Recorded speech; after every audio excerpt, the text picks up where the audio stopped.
Hello there and welcome to this pattern recognition video. We are going to look at a tactical pattern, a very nice one.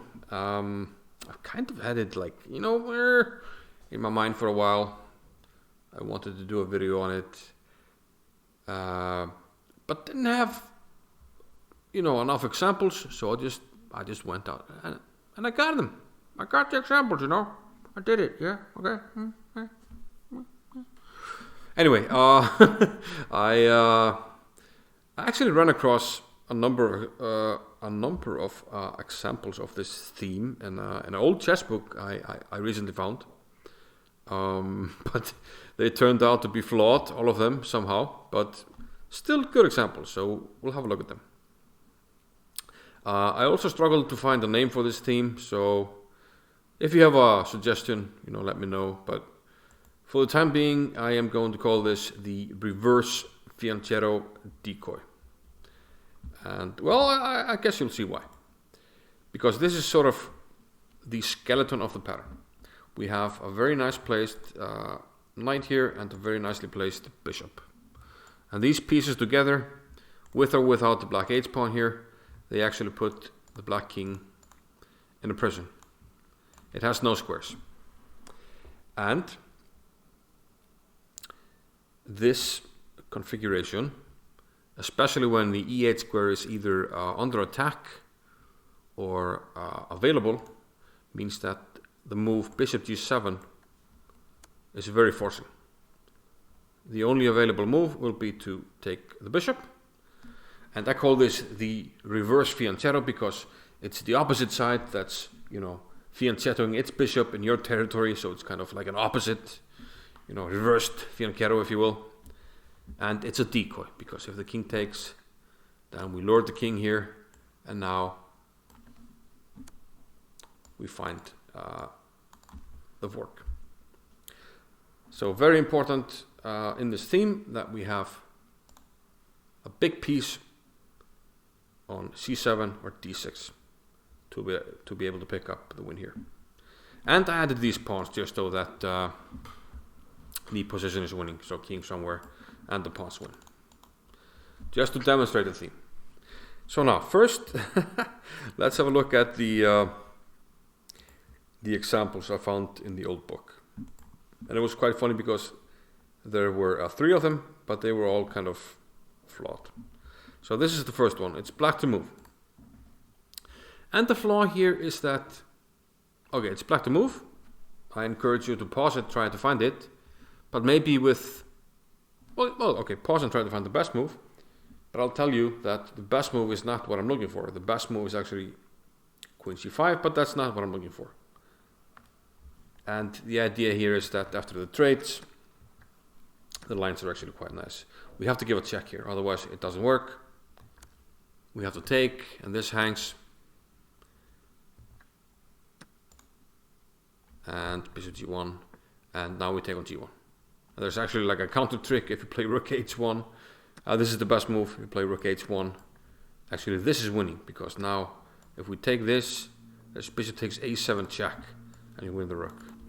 Okay, outside of the scope, but a very nice variation. So we should actually take on g1 and then take on f4. And we have a promising rook ending. However, going back to the position, the solution I'm looking for is our theme, and this is what they had in the book. Rook takes h2. A very nice combination. I mean, white has to take, and now queen takes a3, threatening this mate. Maybe white can play c3 here, and at least we have a perpetual. But okay, let's say white takes the queen, bishop takes a3, and now we have our theme.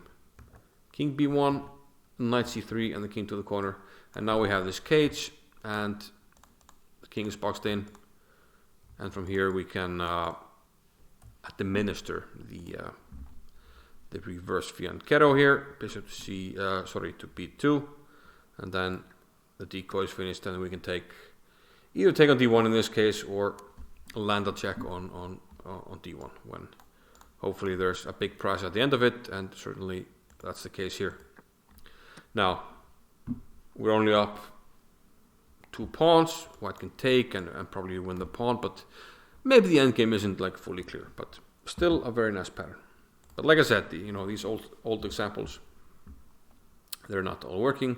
And this one, for instance, white played f4, which is a losing move if black takes on e4 and gives the check on d4.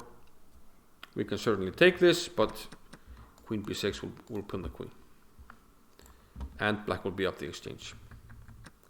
In the game, however, after f4, black blundered with bishop to d4. And that allowed white to execute our beautiful pattern. The reversed fianchetto decoy. Queen takes d4. And this sets up after ct, knight to f6 check. And we've seen this before. But there's a rook protecting on e8. Unfortunately, we can first take on e8. And that's what we do. Rook takes e8. Rook takes, and now the reverse fianchetto decoy. And that takes e8. And we're up a lot of stuff. Another cooked example in this one, white did play bishop h6, to which black responded bishop e5, allowing white a very nice combination. The best move for white is bishop g4, and the idea is we win this, and if you move it, we play the same combination as in the game. After bishop h6, black could have played bishop takes e2, and all of a sudden, black is winning. He's going to play bishop b5. And going back to the game, we'll see why this is important. Bishop h6 was played in the game, bishop e5, and now the winning combination, knight takes e4, which would not be available if we take on g2 and then take on e2. And of course the idea is if you take the queen, it's going to be check, and we've seen this before. The king is boxed in the corner, we can play the decoy, and take the rook and the queen, and we're up all the material, and black can't even take this, we're going to take here. Okay, tons of material. So let's see some, well, this example is a little bit different. Black played knight d4 here. This is between Rudolf Spielmann and Efim Bogolubov. Queen is attacked. But white played knight to f6 check. Now, this can't really be taken because queen takes and we have the mate here. So king h8. But even though there's not a big price on c7 or d6, we can play the reversed fianchetto with bishop g7, because the decoy now will land us a tempo. Knight takes e8, comes with tempo, and this means we can take on f7 without our queen being captured. So king h8, queen takes f7, and white is winning. So kind of another example of this theme. Here is a simple example that I came up with, loosely based on a similar position where the theme wasn't available, so I just made it up. And seemingly black played bishop c7 to attack our queen, but this is a made up position. But if we know our theme, the solution should come easy. There's a protection here, and we need something here, here, or here. We know that, so we just take on c7. And that lures the queen to c7 and takes away the protection of e8. So now we know the theme, we can play it. We can play bishop g7. King has to take, nothing else. Knight takes with check, and then knight takes c7.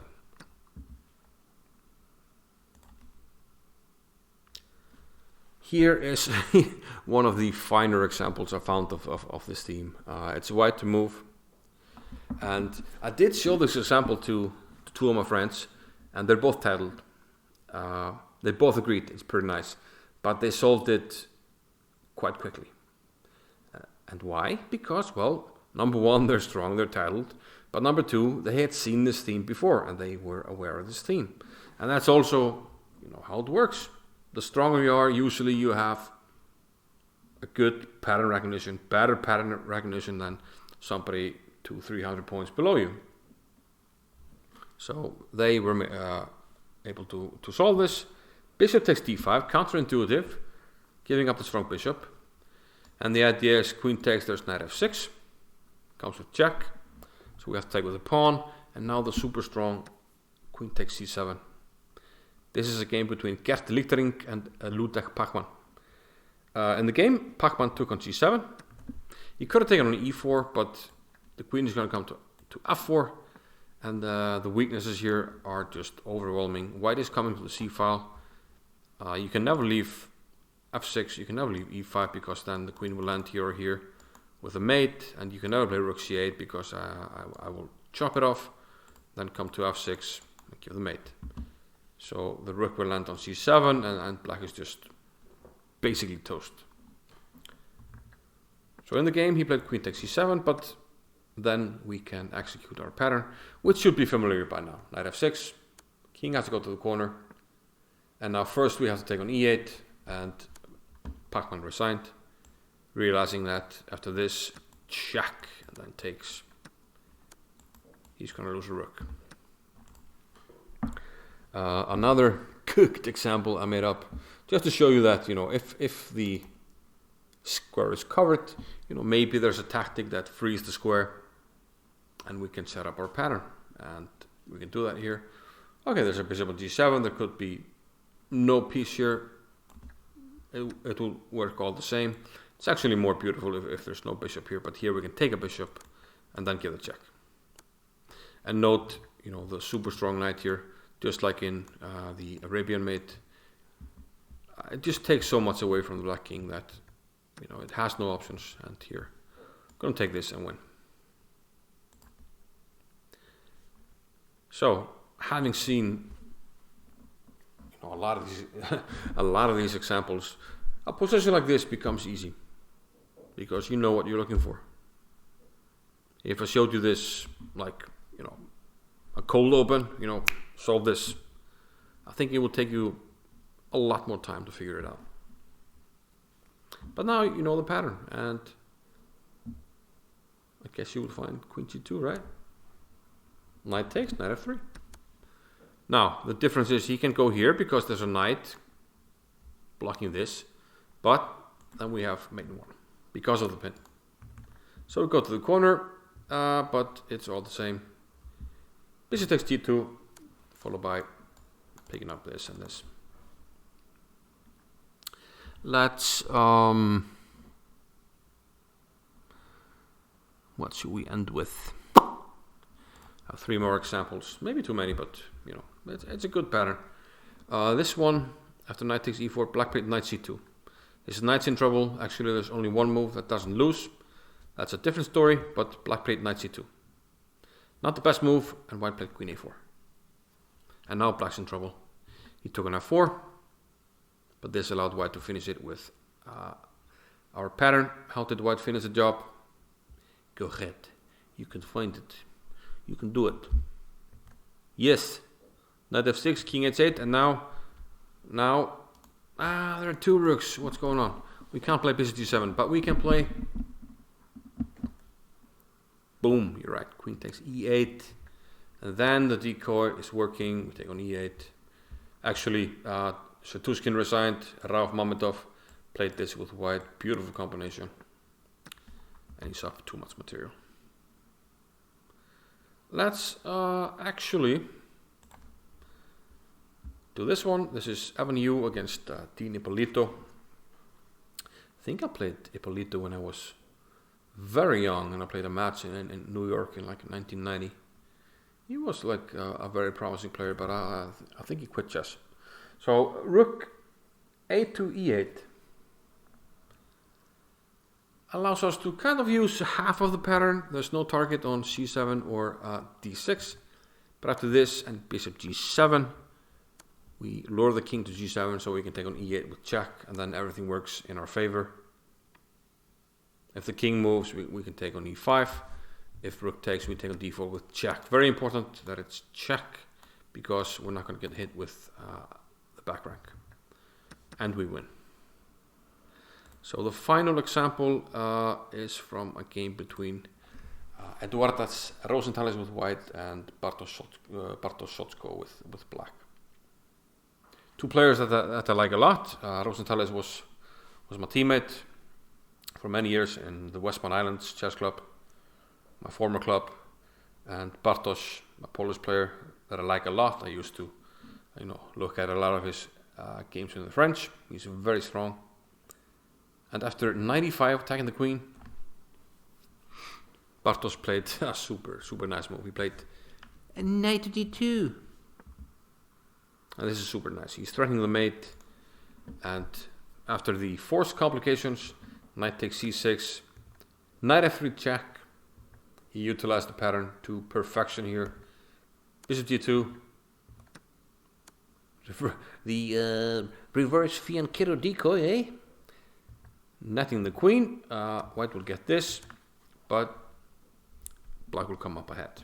Notice that king f1 was not possible because then rook d1 would be available to white. So here at least white, gets some material back, but he's going to be down the exchange. And black should win this, but somehow with miraculous tenacity, Rosenthal has managed to draw this game. But that's outside of the scope of this video. This was the reverse fianchetto decoy. A very nice pattern, a pattern that strong players know. Now you know it, practice it, master it, and you will become stronger. That's how this works. See you in the next one. Bye-bye.